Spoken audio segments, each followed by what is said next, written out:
And if you listen to their stories, you will never find the truth. Find the truth. And if you read what they are writing, you find your neck inside a noose. Welcome to Extreme Brains, the podcast that embraces the chaos of a world gone wild. I'm David Evanoff, along with my fellow brainers and chaos enthusiasts, Sam Goldstein and James Woods. We are broadcasting to you from the semi-luxurious Evanoff Studios, located on the west side of the over-industrialized haven of South Salt Lake City, Utah. South Salt Lake City, Utah, the only place you can be south and west at the same time. Each week we'll dive headfirst into the absurdities of modern life, sharing sharp critiques, unfiltered humor, and just the right amount of existential dread. Our tagline, 3 voices, 1 mic, in a world gone wild. Welcome back, Brainers. Thanks for being here. This is Dave Evanoff. I'm here with James and, of course, Sam. And as I was looking at your email about today's discussion, Bad Brains, it made me think. I had a tough week, had a couple of wines last night. Did I create a bad brain? Well, that's a question I don't think I know how to answer. Okay. Did you have a couple of bad? You had a difficult was it good week. wine or bad you had a wine? stressful week, I had a and you had a stressful- couple of glasses of wine. Mm-hmm. And did that make your brain bad? Yeah. Did I do damage Oh, damage. creating a bad brain? Okay, like a brain injury. Yeah. Yeah, no, I think I don't think a glass of wine causes a brain injury, and that really wasn't my intent In bad for this brains. podcast. When I say when good brains go bad, really what I'm asking is mental illness, as it were, an evolutionary byproduct. Meaning, if you examine, we can talk about it today, but if you examine common mental health problems, and you do our favorite time machine, we get into the time machine and we can play some time machine music. We have a hot tub. We sit in a hot tub and we go someplace. Well, if we went back again 100,000 years, did our ancestors have mental health problems? Or are mental health problems a byproduct of the stress of our society, or some combination therein? I've argued that problems that relate to mental health, depression, anxiety, bipolar disorder, even schizophrenia, could they be too much of a good thing? Right? Like when you speak of anxiety potentially being It's a benefit. It's a benefit, right? We've discussed this in the past. If 100,000 years ago we were seeking shelter and we went into a cave and were almost eaten by a bear, it would pay to remember there are bears in caves. If our memories were so intrusive that we never sought shelter again, we'd die of exposure, or probably die of exposure, or some big animal would get us out there. And if our memories were so weak we forgot about it, we'd just enter the very next cave the very next day and maybe then get eaten by a bear. So just the right amount of worry, just the right amount of feeling helpless or hopeless, just the right amount of being socially obtuse or impulsive or inattentive, just the right amount of that maybe had a selection on an evolutionary basis. But because it's polygenetic, it's not like eye or hair color. It's lots of genes. So you pull this big genetic slot machine, and every wheel is a different gene. And each gene, we call them alleles. Each gene has slight variations. Imagine a street of homes that are built by one of the local home builders. They all look exactly the same on the outside, but they have slight differences in their layouts or in their finishes. That's how genes work. So you pull the lever, and the first gene spins around. Maybe there are 30 different kinds of that gene, and it stops, and the next one. And that combination really then, not that biology is destiny, but that combination then determines how you cope or how you deal with the environment in one or another way, right? So the disorders that you speak of could potentially be... they arose because there was some, I think, evolutionary advantage. Right. So let's pick something that you can look back maybe in your childhood that caused you some discomfort or some challenges. And even something like a learning disability, it is a consequence of being weak in a particular normal behavior, visual memory or sequential memory, that then makes it harder for you to acquire academic knowledge like reading or math. This is information you acquire. So we're not talking about that today. We're talking about hardcore mental illness. And we can talk a little bit about the statistics maybe for a few minutes, but in the middle section I want to talk about understanding it a little bit better.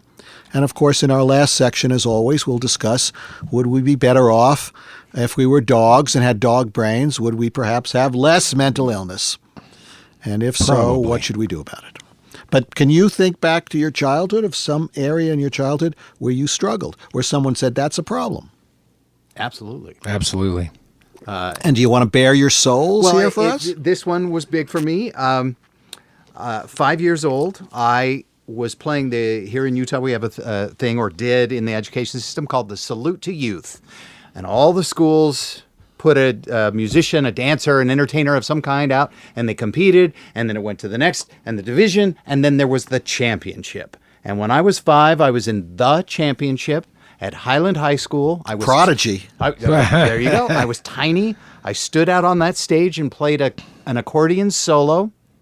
Wow. And then once I was done, I walked off the stage and was lost and could not find my father or mother. And that haunts me to this day. And I've always had a slight fear of being lost and not being able to find my way home. Well, that's interesting, James, because the other night we had the opportunity to watch Dave play percussion with an orchestra. That's right. And I watched him, and I was trying to understand, what the heck is he doing? The orchestra's out there, and in the center is the drummer, and there's strings on one side and horns on the other, because it was a concert, and there was a band that was going to front the concert. And we're looking for Dave, and because I know he's playing percussion, big timpanis and drums, and I watch him come out, and he came almost out to where the drums were, and then he turned around and looked back, and then he went back off the stage again. He was And then he lost. came back. Well, he was trying to make sure he remembered how to get off from where he was coming from. And he went back and forth a few times, and then he kind of got used to the drums. And then I could see there was this look of panic on his face, and he turned around and he walked off stage again. And I said to my wife, what the heck is he doing? Brilliant. And now Not I only know that, what he you was yelled at doing. him. Yeah. He You was yelled at him. Yeah, he Derp. was trying to create that memory of, I'm not going to get lost when I get off the stage. Wow. I didn't know that. Brilliant. And he did a wonderful job in this concert. He really didn't have a lot to do in this concert. Everybody else was playing, and he was just with a big smile on his face, and every once in a while he'd hit a cowbell or he'd hit a triangle or he hit that big drum once in Eleanor Rigby or one of the songs. Boom. Right. And boy, he was. But I got paid the same. And he found his way back home. And I made he it. found his way back home. Well, before we go to you, James, so what that is post-traumatic stress, right? And it's a single episode. It's not like being in a war or being abused. And the brain has an affinity for reminding us of danger. And in fact, when something joyous happens, we replay that in our heads as well. But we label it, the front of our brain labels it in a positive way, because the brain has one emotion, arousal. I can't tell from your heart rate or your breathing or the electrical activity on your skin or the movements of your eyes, that kind of little saccadic movements, whether you're happy or sad or angry or frustrated. I just know you're aroused. So we stand and measure the heart rate variability of children waiting to get on a big roller coaster. They're all elevated. But when you talk to them, they label that arousal, some as a joy and positive and expectation, and others as anxiety and fear and worried that it's going to be dangerous, it's going to scare me, or it's going to kill me, or one of those. So the body has one emotion. The front of the brain labels it. We cry when we're happy. We cry when we're sad. And so on an evolutionary basis, the brain reminds us of danger. Again, because if you went in a cave and were almost eaten by a bear, you need to remember that, because for the rest of your life, you will be seeking shelter in caves. So it was a survival quality to remember just enough, not so much, but not so little. In today's modern society, you're not on the stage playing that accordion, and yet your brain may continue to remind you of, don't get too far away from the people who are going to take care of you. And now you don't want to go to school. And now you don't want to go out on the playground. And it begins to generalize. And generalization is an interesting phenomenon. The easiest way I can explain it is to explain the terribly abusive research of William James, a psychologist 150 years ago, who demonstrated this generalization phenomena. He took a baby, and he had a pot and a spoon, and he put a rabbit in front of the baby and banged the pot behind the baby's head. So the baby jumped every time saw the rabbit. Eventually, he didn't have to bang the pot. The baby saw the rabbit and cried. And then the baby started crying at anything that looked white. He had a white hat on, he would cry. It generalized that fear, because maybe not all rabbits look like this one. Maybe some rabbits look like a hat. So I better be afraid of everything white. Wow. Now, the good news is he went back and desensitized the child, so slowly reintroduced it. So he didn't traumatize the child. He didn't get sued, etc. But the point being, our brains want to remind us of danger. And we don't have a switch to turn it off. So even when there's no danger, our minds remind us of this. So you see people in automobile accidents that I work with who've had injuries, and they develop post-traumatic stress, and they get behind a car and their heart rate, they get behind the wheel and their heart rate increases, and they can't drive. And then it generalizes. They can't sit in the passenger seat, and then they can't sit in the back seat. Eventually they just can't sit in the car. Just can't sit in the car, right? Fortunately, we have a way of desensitizing people. So slowly, by experience, you learn it's okay. You can get along with it. But there's another good example, because there are a lot of people today who are diagnosed with post-traumatic stress, sometimes single episode, an accident, an event, sometimes cumulative effects, a war or an abusive relationship, etc. But it is considered a mental health problem. It is increasing in numbers, as are all mental health disorders. We can discuss that at some point. And so, is it a byproduct of evolution? Because those who survived remembered the anxiety-provoking event so they could avoid it. And now you have too much of it. And so it fits my model of a good brain, meaning a brain that can do everything you need it to do, but has just too much of a certain genetic quality. And it is, I'm not a biological determinist, but it is genetics. And what condition would that fall under for Dave? Post-traumatic stress is an anxiety. Anxiety. Yeah, but let's hear about your trauma. Maybe mine would fall in the same category of anxiety, because I do have a little bit of it, and sometimes even panic attacks.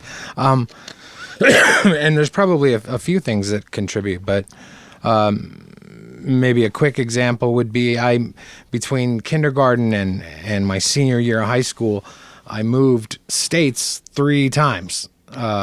And had to go to new schools with new people, and that was, I still think about that now. It's kind of a double-edged sword, because on one hand I'm good with change and trying to fit into a new environment, but on the other side of the knife, it brings me quite a bit of anxiety trying to do anything new. to do something new, or try to meet new friends and meet new people, or try something in an environment that I'm not used to. However, I'm somewhat good at it, I've found. Well, and as an aside, that's Freud's idea of reaction formation. You're a poor math student, so you become a math teacher. Right? You confront that which makes you anxious. But yours is an interesting experience because you didn't have a trauma. You weren't lost as you got off a stage. It was the cumulative effect of disrupting the routine of your life, right? And that disruption, on the one hand, that which doesn't kill you makes you stronger. So Sure. you had the social skills, which is also somewhat biologically driven, the ability to socialize, and you made some friends, and it was the experience of having to start over again that maybe led you to see the world as not as certain. Just when you think everything's going to go the way you hoped it would, something disrupts or interferes, right? Not unlike adulting, period. Right, not unlike adulting, and so if you again go back to my premise that that the majority of mental health problems are too much of a good thing, you begin to realize, well, what would bring that out? What would cause that to be exacerbated? So you look at the last 8 generations every 10 years. So go back roughly to 1950. Every generation has had a higher incidence of depression during their teenage years. And before COVID, the thought in large scale, we call them epidemiologic studies. So we don't ask people to come in, we go look at the population.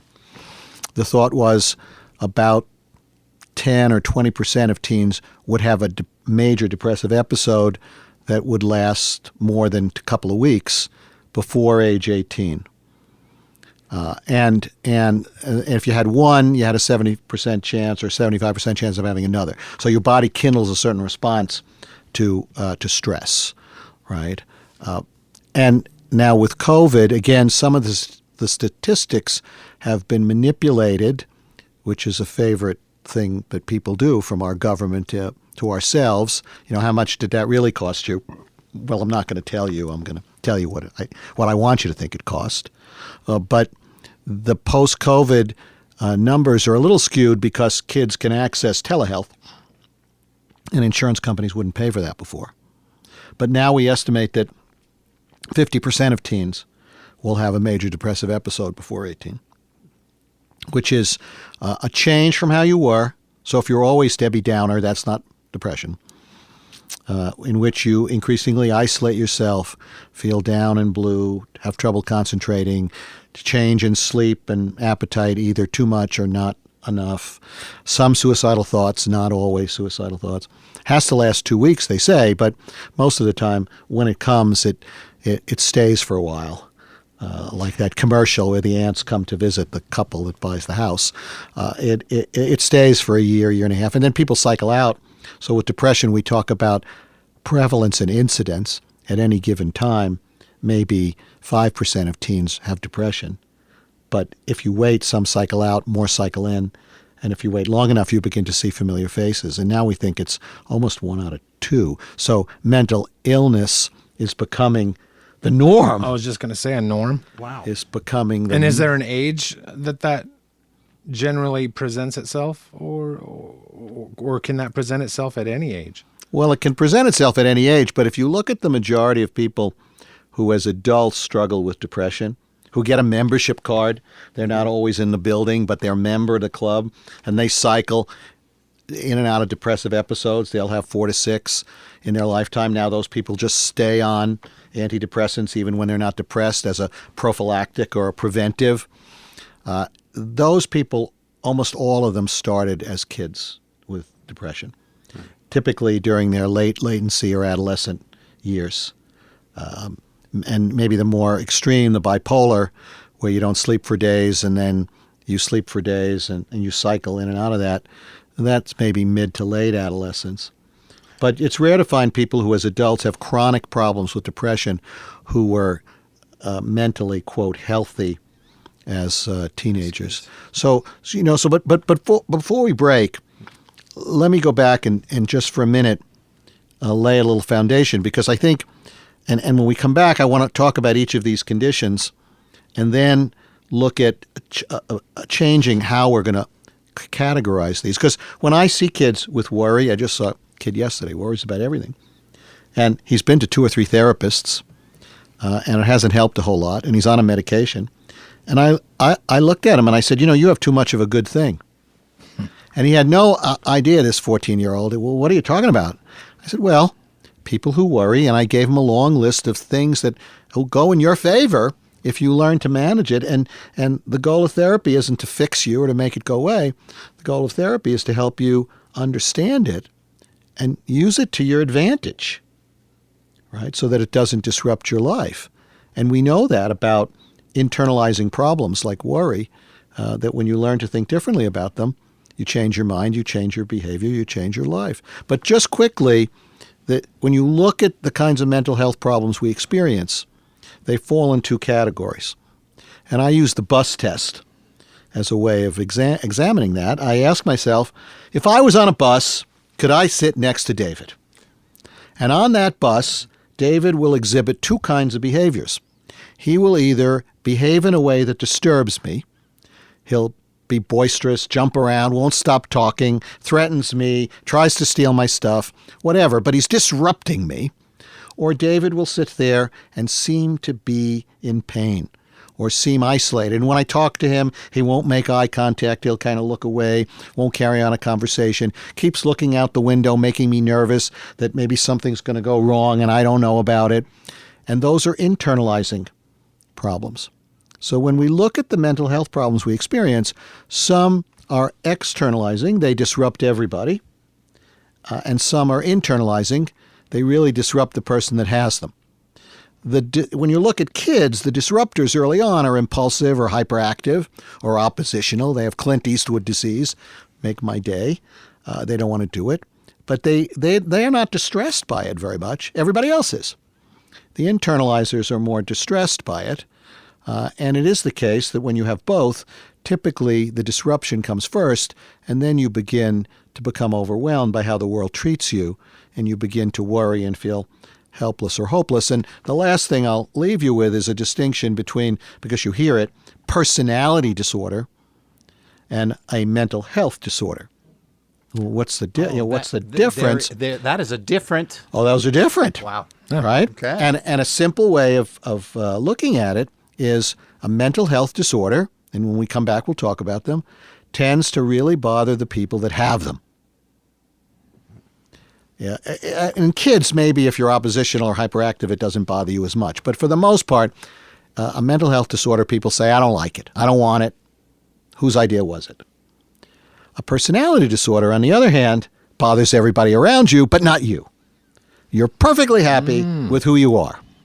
And some personality disorders, like an obsessive personality disorder, you like everything in its place, everything lined up, you like things clean, but it doesn't cause you lots of struggle and impairment. We'll talk about impairment as the distinction, or an antisocial personality, or an anxious personality. So these are milder forms of the mental health problem, but for the most part, they're ingrained in who you are, and no amount of therapy or medication is going to change that personality. And you and I have a friend we know, a musician, and no amount of our efforts to befriend him, be kind to him, support him, has in any way changed his personality to where he can be a son of a bitch to any of us at any given time. Right? It goes to show you that because it's personality, it's not a mental health problem. That's interesting. I had no idea. Wow. Yeah, there you go. Well, okay, we'll be right back. And while we take a little break, enjoy some more music from the band Sigmund Freud, soon to be available on all major streaming networks. Hello, can you hear me on the line? Stuck in limbo, losing track of time. Out-of-tone blues echo in my mind. Disconnected, love so hard to find.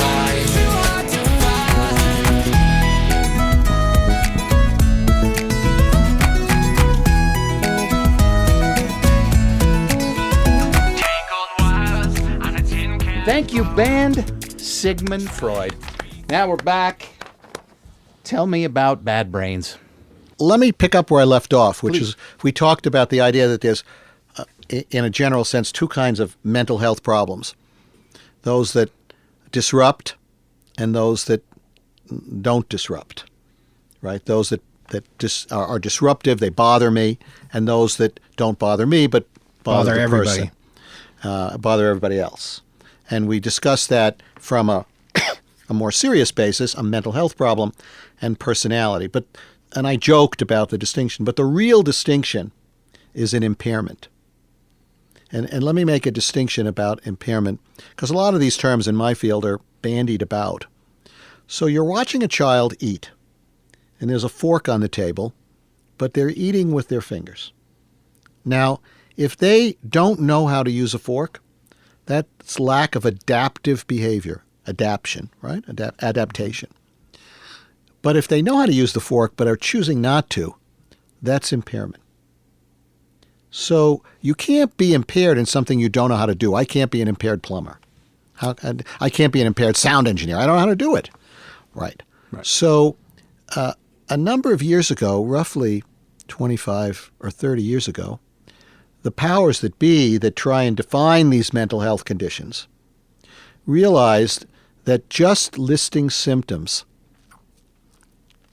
was creating a potential tsunami of mental illness. And not only that, the way we list those symptoms was like a Chinese restaurant menu. 2 from column A and 2 from column B. So you don't have to have every single symptom to have the condition, just like other illnesses. I mean, that's the comparison between medical and mental health. You don't have to have every single symptom, although for most medical conditions, you got to have a certain set of symptoms. But for ADHD, for example, you have to have 6 out of 9. So you can have 2 children who overlap in only 50% of the symptoms. And are they going to be the same in how they behave and how they function or their outcome over time? For me, a diagnosis is an assignment of risk. I don't need a diagnosis to help you. I just have to define your problem, know what resources are available, and implement something and see how it goes. The diagnosis is an assignment of risk. I can compare you to other people who have that diagnosis, assuming I went about it properly, and I can understand what helped them, what hurt them. I'm in a better position to help you. So it's interesting that most people don't understand that the value of a diagnosis really is in mitigating risk, not necessarily in planning treatment or monitoring progress, or you don't treat the diagnosis.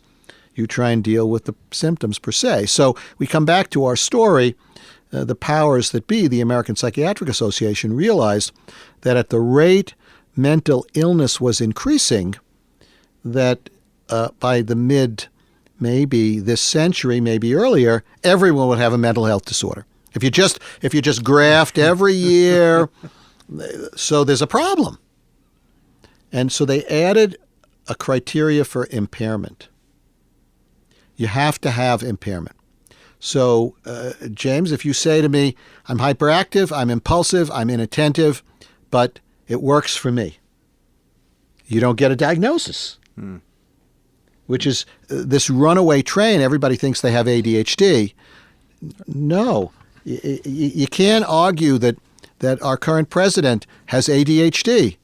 He's the president. And even if you say his dad gave him lots of money, whatever the case may be, he doesn't have impairment in functions of life. You don't see any impairment in his family, in his work, in the way he communicates. So impairment has now become in the forefront the first question you ask. Dave, so you're here today. Tell me what kinds of impairments you're having, what kinds of problems. And I'm not asking you about your symptoms. Now, a symptom is a behavior that's part of a diagnosis. Right. So not every behavior is a symptom, but every symptom is a behavior. So until I can tell you, I cannot leave my house. I have not left my house in 5 years. Correct. Because I'm terrified. And that's a behavior. That's not an impairment. That's not a symptom. That's an impairment. Yeah, okay. That's impairment, okay. Right? That's impairment, but it isn't necessarily in itself a symptom. Huh. right? And that one might be close. Some listeners might say, oh, no, that's a symptom of, you have a phobia, you can't leave the house, whatever. But I'm still asking you to describe the consequences of your problem. So you say, I can't leave the house. And I say, well, how's that affected your life?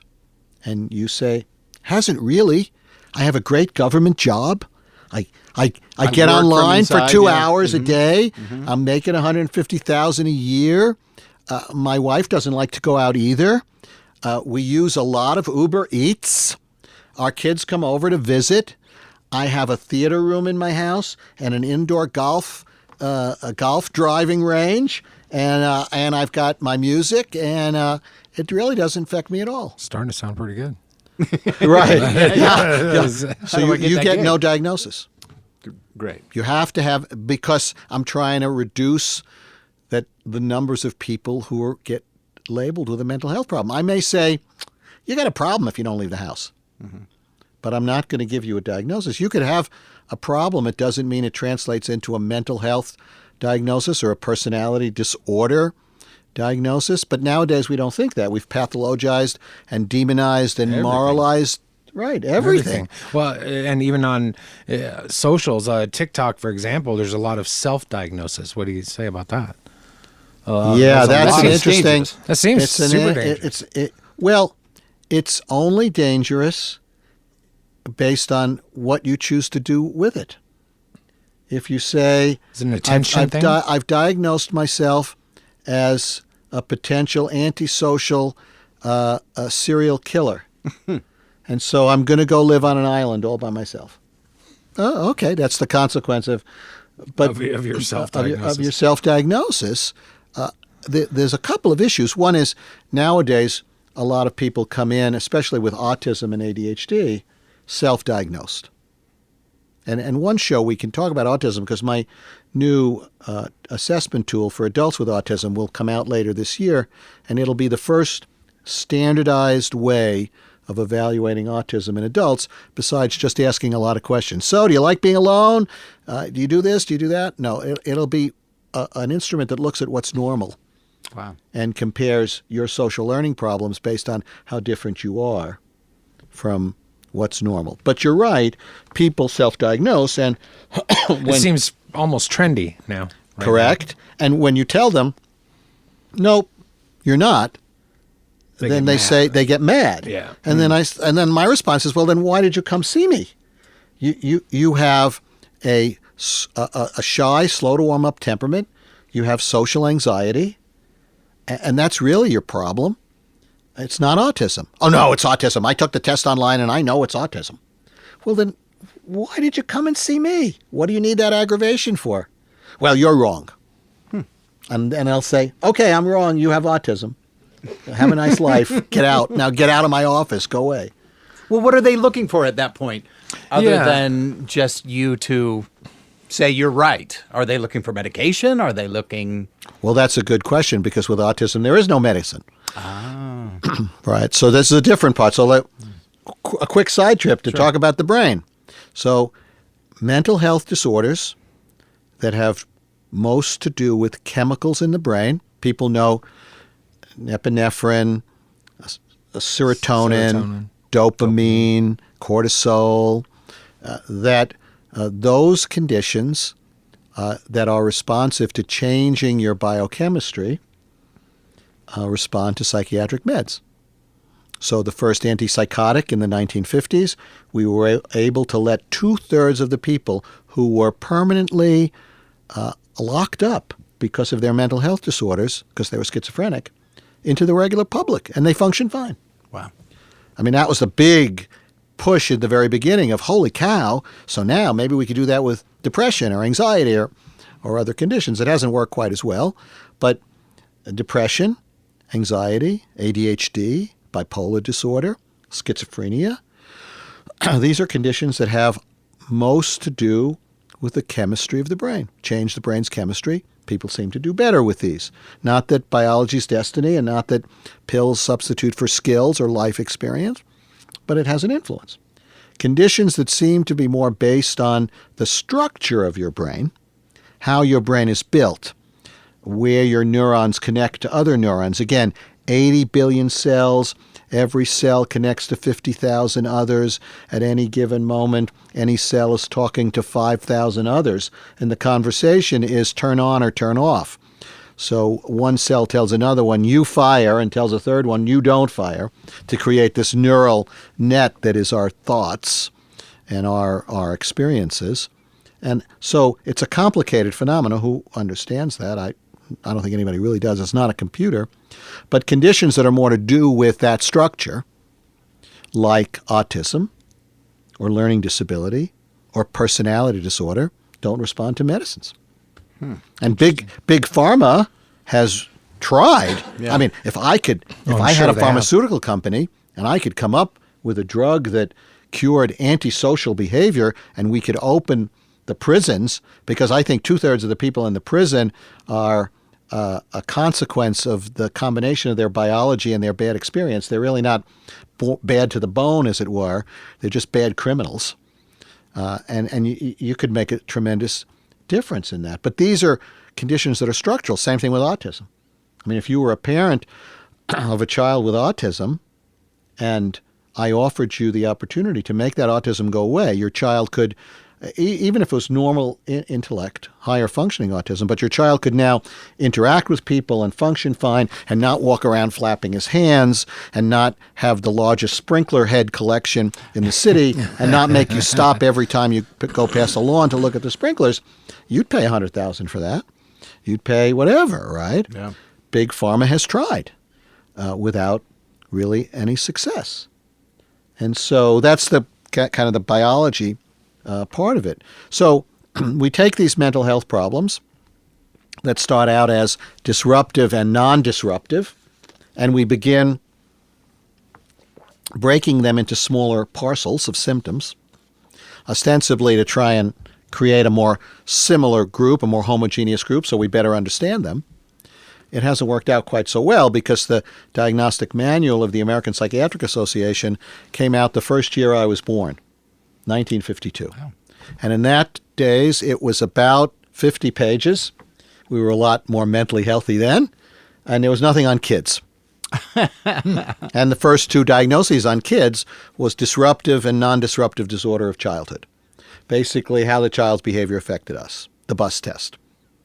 And now we've reordered these sets of symptoms into smaller and smaller parcels. What ends up happening is if you have a bifurcated system, it's easy to say these are disruptive behaviors, these are non-disruptive behaviors. But when you begin breaking the disruptive behaviors into hyperactive, impulsive, oppositional, conduct impaired, you begin breaking them out, you get a lot more overlap. Yeah. And when you get a lot more overlap, then it's harder to figure out what's really going on. And so now we see kids with 3 and 4 diagnoses, and Big Pharma has decided, hey, what a good sales point. If you have 3 or 4 conditions in medicine, you need 3 or 4 medicines. You need medicine for this, medicine for that. One medicine doesn't do it all.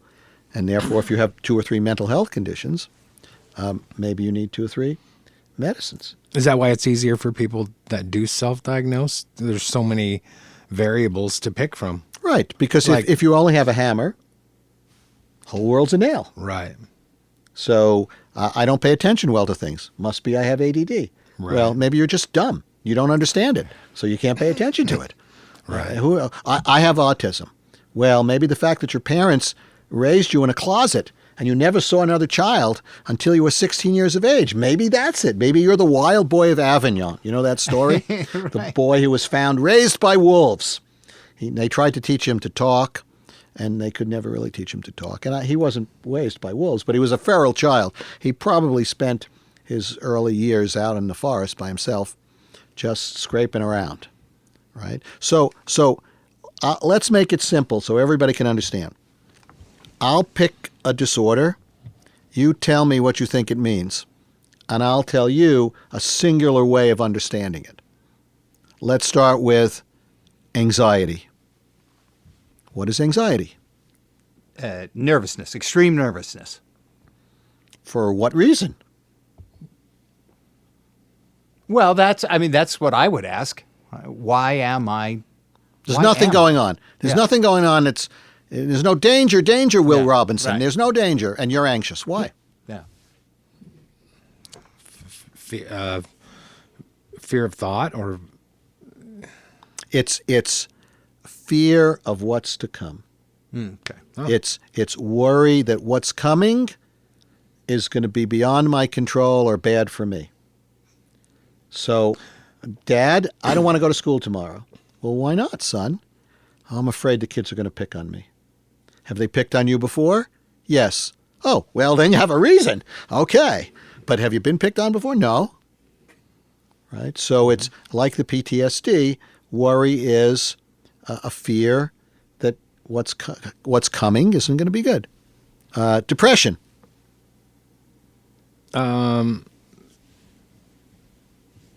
Sadness. That seems difficult because Yeah, that's a hard hasn't it one. turned into something really? But in a practical way, depression is a lack of confidence in predicting outcome. And that's the same as anxiety, except there's a second component. And the second component is, I'm not sure I can do anything about it. It's a sense of helplessness or hopelessness. Can't everybody in society have? I mean, obviously, is there a healthy amount of anxiety, a healthy amount of depression? Yes. That's what we were discussing. That's why it evolved. Right. Your thesis. That's right. There was a healthy amount, and in certain environments, having more of it is even healthier. Right. Right? In a dangerous environment or a risky Or environment. advantageous. And depression is one of those phenomena that I think is as much a consequence of worry as anything else. When you look at large-scale population-based studies, you find people report before they become depressed, they were anxious. The lack of confidence in predicting outcome made them anxious, right? Okay. And then made them feel helpless or hopeless. Okay? What about autism? Where's the adaptive? Again, it's too much of a good thing. So autism is a social learning problem. And the core problem of it is something we call theory of mind, which is you can't put yourself in somebody else's place. You can't understand what someone else is feeling or what someone else is thinking. One of the earliest screening tests for autism, and this didn't prove autism per se, was the Sally Ann test. And in the Sally Ann test, I hold up, let's do the Dave and James test. Mm-hmm. So I say, David, I have a box of Good and Plenty here. What's in the box? Candy. I open the box, it's paper clips. And I show David, it's paper clips, David. He's sad about that, but okay. I close the box and I say, David, if James came in the room, what would James say is in the box? He's going to say candy. Right. Now, I want you to imagine you can't take his perspective. And you assume everything you know, everybody else knows. Now what are you going to say is in the box? Paper clips. Correct. And therein lies the problem with autism. An inability to take other people's perspective in a broad range. I'm in the process of, we're about halfway through writing our new book on our resilience model for adults with autism. And there are 7 areas that autistic adults or people with autism, whichever you prefer, have trouble. And it all relates to theory of mind. Taking the perspective of others in emotion, in thought, in behavior. It's an inability, and kind of a rigidity. Things have to be one way or the other way. There's no gray area in between. Let's pick another one. Let's pick ADHD, right? Right. So what is ADHD? Attention. Lack of attention. People who are depressed don't pay attention. People in pain don't pay attention. Teenagers don't pay attention. Okay, so what is it? and you can say, oh, it's a lack of attention, hyperactivity, impulsivity. Well, those can fall for a lot of reasons. Right. I'll give you a simple example, a hypothetical research study that isn't so hypothetical. Parts of it have been done. I have a group of kids with ADHD, a group of kids without. They're 9 years old. I let them play a video game until they get tired of it. The children with ADHD play longer before they quit, but they don't get as far in the game. They're repeat offenders. They make the same mistake more often, before they can use the experience of the mistake to guide their behavior for a different outcome. Forward. Right. So problem one with ADHD, difficulty using past behavior to guide present behavior in an automatic way. Then the researcher can take the game from black and white, from colorful to black and white. And as the game goes more monochromatic, the kids with ADHD quit. It's just not interesting enough. They need more stimulation. And finally, the researcher can increase the number of times the child has to engage in a behavior before they can move to the next level of the game. And as repetition increases, the kids with ADHD quit. It takes too long. So when someone asks me, what is ADHD? For me, it's an immaturity in the self-discipline needed to use past behavior to guide present behavior, to stick to activities that are not as stimulating, and to stick to activities that are more repetitive or boring. And a lot of that defines a lot of what we ask kids to do. And a lot of that self-discipline requires a cue. You have to pick up a cue in the environment telling you, now I need to do something. And this is the kind of a child that you send him upstairs to get shoes, and he doesn't get it, and he comes back down without it. And you ask him, what did I send you to get? And he says, my shoes. And you ask, why didn't you get them? And he answers in a socially acceptable way, I forgot. He didn't forget the shoes. He forgot the cue, reminding him what he was doing. Next time you go in a room and you can't remember why you went in there, examine your behavior. You look for a cue. And we can end this segment in a very simple way, that the brain does not multitask. So here's the great discovery of this podcast. The brain can only focus on one thing at a time. The idea that the brain multitasks is pop psychology. What the brain can do, because we are inundated with sensory input from our five senses constantly, what the brain can do is relegate that input to just below awareness. And so, if something bangs on the door, you're going to look, but you don't sit there thinking, if something bangs on the door, I need to look. So there's all kinds of things that could happen, and you keep that awareness, and that's called cueing. And some people, particularly people with ADHD, regardless of their age, are cueless. Not clueless. They understand, but cueless. Didn't you know the fire engine was bumping on your horn, hitting its horn on your bumper? No, I was listening to my music. I didn't even. Right. Wow. So again, I'm making it overly simplistic that depression is a sense of helplessness or hopelessness. Anxiety is a lack of confidence in predicting outcome.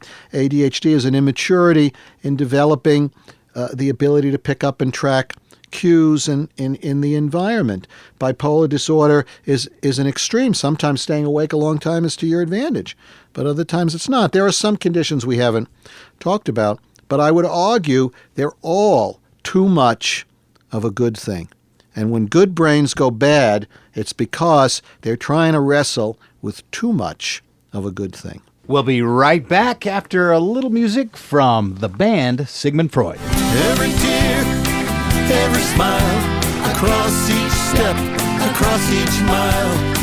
No matter where, no matter when, by your side again and again.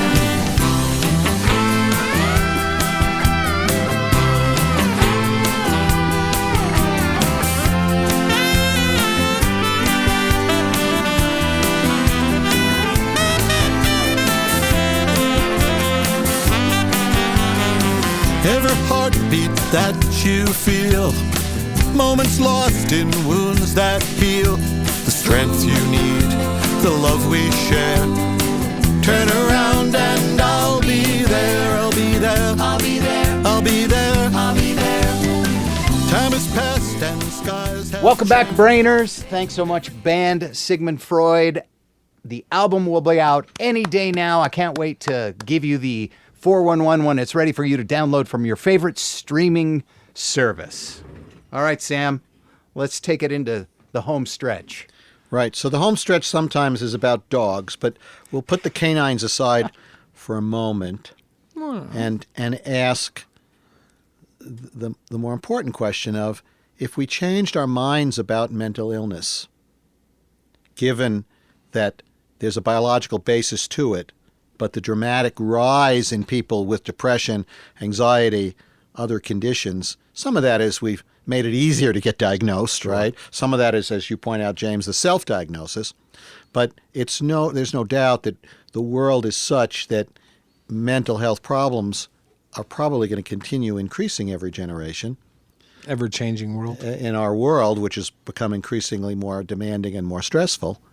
And if that's the case, then maybe we begin by thinking about mental health in a different way. But before we do that, I want to come back to a discussion we had during the break, because I think it very clearly identified this kind of, quote, temperament.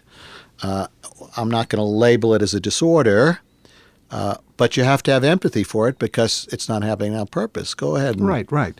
My lovely wife. Just don't bring my wife up. Not now.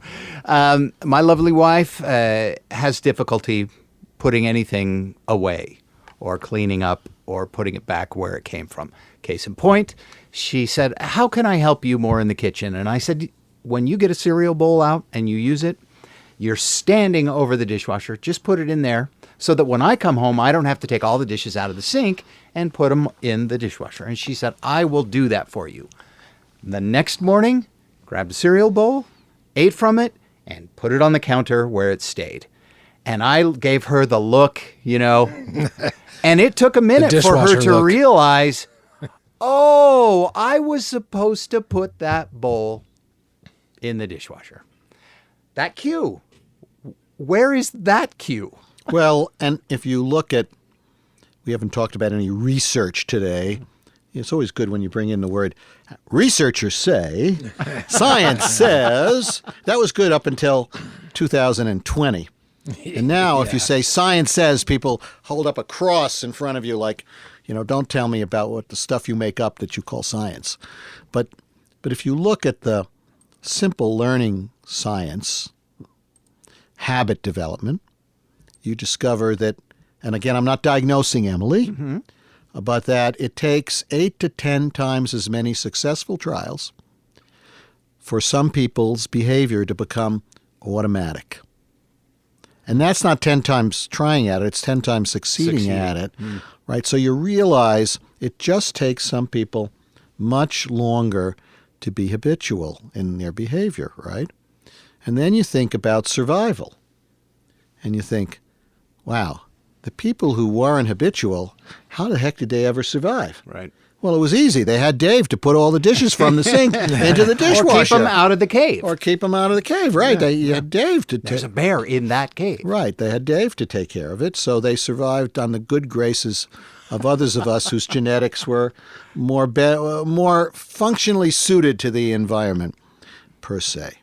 But I think the bigger question is, if we start with a world in which we say, this is who we are as Homo sapiens, and keep in mind the one thing we have, I think, that other human species, because maybe a million years ago there were half a dozen human-like species in Africa. They're gone. And maybe the fact that we have self-awareness, that we can actually talk about, that we don't put the dishes in the dishwasher. We have an awareness of it. It's called metacognition, thinking about our thinking is metacognition, that maybe we could do something about it. But imagine we're going to redesign the world. We're not going to change our evolutionary history, our genetics. And we're not going to change the world as it stands now. We're going to bring something to it. And well, maybe I should correct myself. We're going to change how we think about it in some ways. But we're not going to change the world per se. What might be the first thing we would do as we think about the increasing numbers of people with mental health problems? What would you do? See, there's this silence now. Yeah. There's this silence because it's a rhetorical question. Let me give you an anecdote by my friend James Comer. Dr. Comer is a pediatrician, African-American man, who's been at Yale for I don't know how many years. And he started a program at Yale called the School Development Program. And that program would go into poverty-level schools, regardless of the ethnic or religious makeup of the students, and institute a school-wide change in an effort to bring about not just better achievement, but better mental health. And his program, which has been implemented in hundreds and hundreds of schools around the country, doesn't focus on academics at all. So there's no new math curriculum, new reading curriculum. No, it focuses on 5 or 6 factors about the climate of the school, how people communicate, how they relate, how people are involved with each other. It's a fascinating idea. And he tells the story. I like to give people intellectual credit where it's due, because that's all I have is my intellectual property. Yeah, I have my songs and some other books, but really it's all intellectual property. And he tells a story of a man who goes out fishing. And the man is floating down the river. He's going to float on his canoe and fish in the river. And he sees a child drowning. So he pulls in his fishing gear and he picks the child up and he puts him in the boat. And he's wondering what Huckleberry Finn activity was this kid engaged in.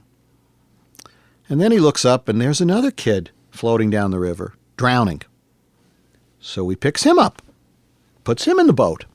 Now he's got 2.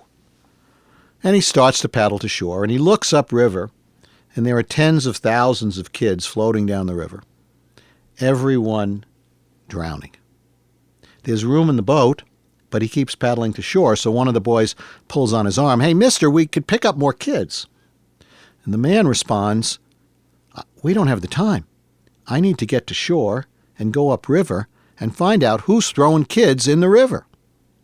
So the kids in the river, well, these are the kids we've been talking about, mental health issues, where it used to be 10%, then 14, then 18, now 25, maybe coming 50.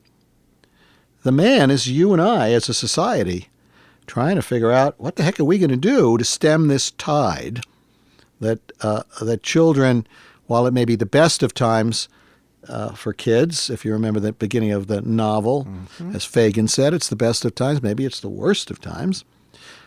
And the river represents all of these risks. And this man wants to go upriver and teach kids to negotiate the banks of the river without falling in. So when we take a child who's depressed and treat them, that's tertiary care. They're already ill. We're trying to throw starfish back in the water. More are coming onto the beach than we can throw back. Secondary care would be identifying kids at risk, teaching parents, as we talked about in a previous podcast, about temperament instead of about pathology, getting those pathology words out of their heads and instead substituting words that have to do with temperament, words that in our mindsets are more malleable and responsive to experience.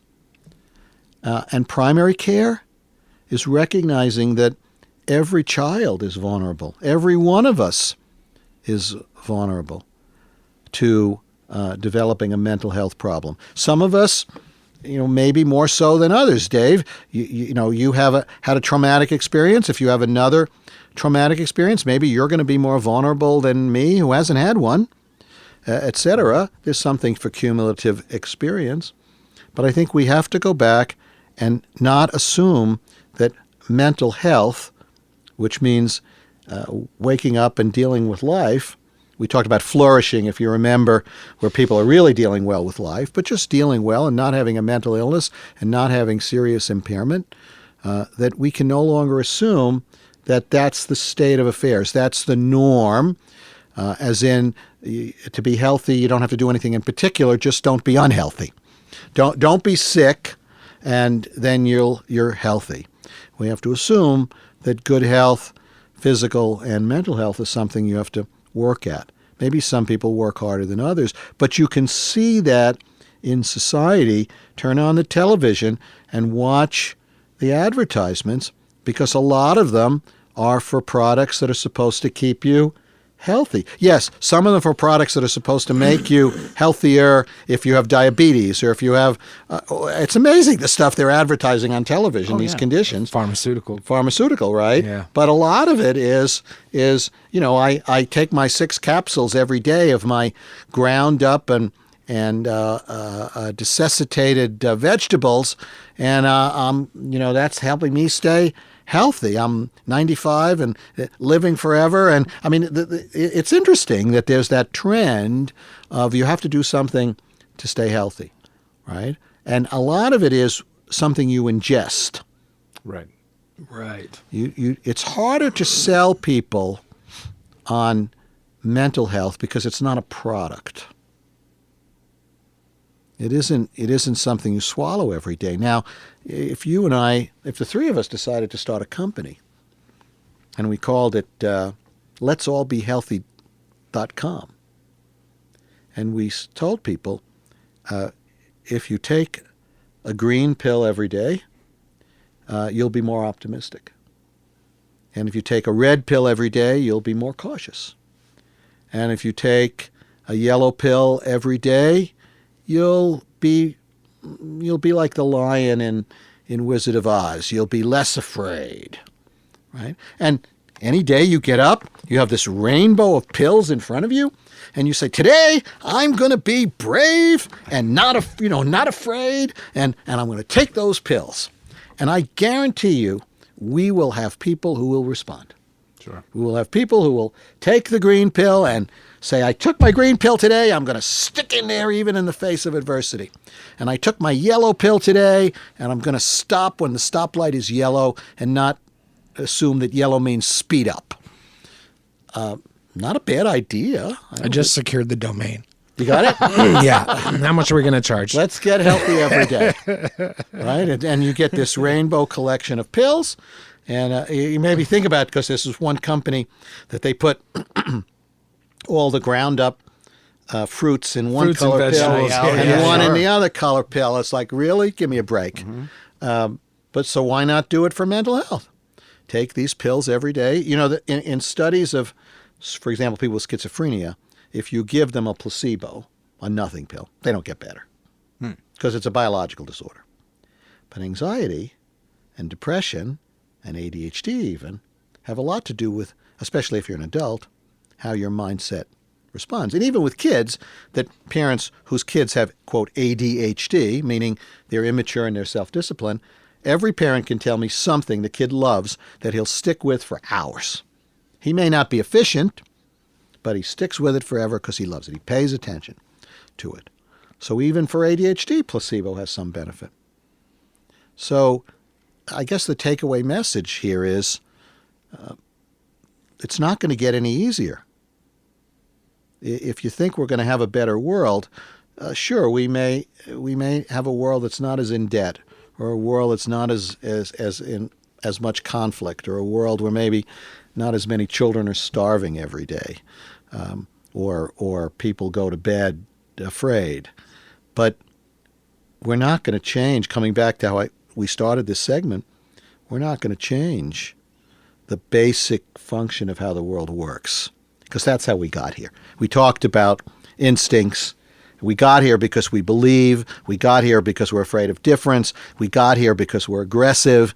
If you think we're going to abandon those, good luck. Right. Or it's not going to happen. And then we put our temperaments on top of that. That's correct. It's all baked in. Right. It's baked in. But that doesn't mean there isn't anything we can do about it. And as Dr. Comer has demonstrated in his program, he can take a school that's completely dysfunctional, lots of behavioral problems, kids not functioning well, and turn it around to a community where people are working together. So if you and I want to change the world, we can probably convince some people to take our pills and be nicer. It's a great study because, you know, there are one of my favorite studies they do with college students. This study, they looking at the effects of mind over matter. So they have a group of students, but one is the real person being experimented on, and the other 4 in the group are part of the study, but the one doesn't know that.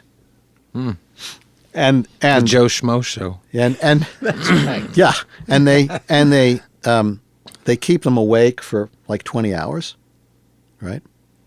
And then they say to them, this is a pill that will help you, stay awake longer. Okay? And it's a placebo. It's a nothing pill. Right? And the other 4 people ostensibly take it, and they stay awake. And the 4th person takes it, stays awake, even though it's nothing in the pill. Yeah. And the other one that I like even better is they tell people, this is a pill that's going to help you sleep better. And they give the experimental person a stimulant. They give them 10 milligrams of Ritalin. And everybody else, after a few minutes, this is a study of people who don't sleep well, everybody else lays down and goes to sleep. And the person who just took 10 milligrams of methylphenidate, which is Ritalin, lays down and goes to sleep. Wow. This is the same. It's the same phenomena. Do you know in the military, for the same surgery, military personnel seek less pain medicine than in the general population? In the military, I don't take pain medicine. Yeah, I'm tough. I'm tough. Right. So mind over matter. And so I think we have to begin in a tertiary way teaching children how to manage stress and identifying children who are at risk for anxiety or at risk for depression or at risk for ADHD or have been through a traumatic experience, and not just assume that the fire was 6 months ago and therefore everything's going to be fine now. There's nothing else we need to do. And it's not always pills. The solution is not always pills. No, I think I joke about the pills. Yeah, I joke about the pills. Maybe we can get some mileage out of placebo. But no, it's a matter of changing our mindset, and we pay lip service to it. But what parent wants to consider that their child might get anxiety, might get depression? If you want to change that, you have to change the whole system. You have to teach when expecting parents go. Do you remember those classes you went to before you had a kid? Sure. Yeah. Right? Mm-hmm. Okay. So how much of that time was spent talking about temperament? None. The goodness of fit between the baby and you. How much of that time was talked about early child development and ways to begin appreciating whether your child fits routines or doesn't, or whether your child is a little more anxious or not? None. And so we have to bake that in. We can no longer assume that every child is a Stepford wife and every child is in the matrix. And until they go bad, until that good brain goes bad from the interaction of genetic vulnerability. I mean, some brains are bad. I mean, talk about children who are very severely intellectually delayed, and that brain isn't working right. But we're talking about 95%, 98% of the population whose brains work, but have other challenges. But until we change how we look at it, then we will always be afraid of our children and our family and ourselves of having bad brains. And it's a taboo, which is why mental illness is a taboo, right? And you come in the front door for your therapy, but you go out the back door so nobody sees you. Bullshit. In my clinic, everybody comes in the front door and everybody goes out the front door. And in my clinic, the staff doesn't sit behind glass windows where nobody can see anybody. In my clinic, the staff is part of the family of the clinic and gets to know the people that come in. The effort is there's no stigma to say I need help because I worry or because I'm afraid or because I have to learn self-discipline or because I want to blow up the world. Whatever it is, there should be no stigma. We need to start over, and if we don't start with tertiary care pretty soon, then it's just going to continue. Too many kids in the river. Too many kids in the river. And guess what? As you go down the river, those kids grow up, and now there's too many adults in the river. So would we be better off if we were dogs? Well, I think dogs have the same kind of problems. They're disruptive or non-disruptive, but they have less on their minds, and so they have fewer things to worry about, fewer things to be afraid of. And as long as we take good care of them, they take good care of us. Their brains are going to be okay. Yes. Well, there you go. Great episode. Thank you both. Thank you, Brainers, for being here, and we will see you next time. And if you listen to their stories, Just because we said it doesn't mean it's true. You're on your own.